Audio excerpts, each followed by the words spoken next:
Designing for a startup. So perhaps you heard of a little company called Instagram, who just got, of course, bought out by Facebook by billions and billions of trillions of dollars, like not too long ago. Obviously, the number is definitely not on point, but everyone's really excited about the startup space. What does that mean for designers? What it means is that there's more work.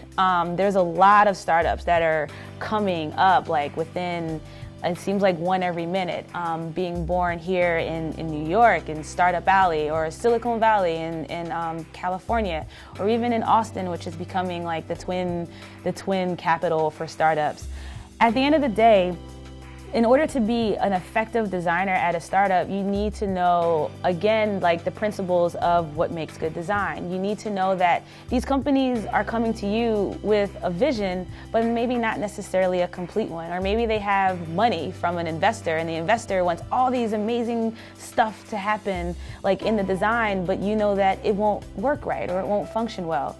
The best way to work with a startup is to not only research the startup or the lack thereof, but to also research their competitors, and then also make sure that you help them to discover their identity. In discovering their identity, you discover their brand, and in discovering their brand, you're able to create what's going to be known as their culture. So there's a lot of different ways to get involved with startups in case you just want to try it out for size. One in particular is an event called Startup Weekend, which happens all over the world.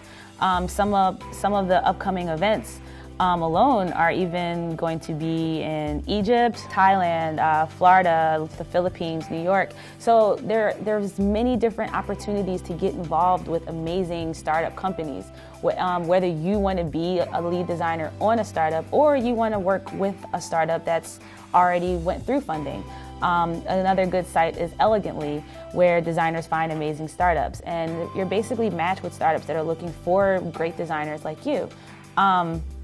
There's many different opportunities, and there's always going to be a pressure, because being a designer for a startup means that you're also going to be the designer, possibly a copywriter, possibly the UX person. You're going to not only take on a design role, but also take on more roles to help them to get to the point where they're like loved and favored by the community that they're seeking after. So if you like that type of adventure and that type of excitement, which a lot of people do, then being a part of a startup is definitely the way to go. It's very calm sometimes.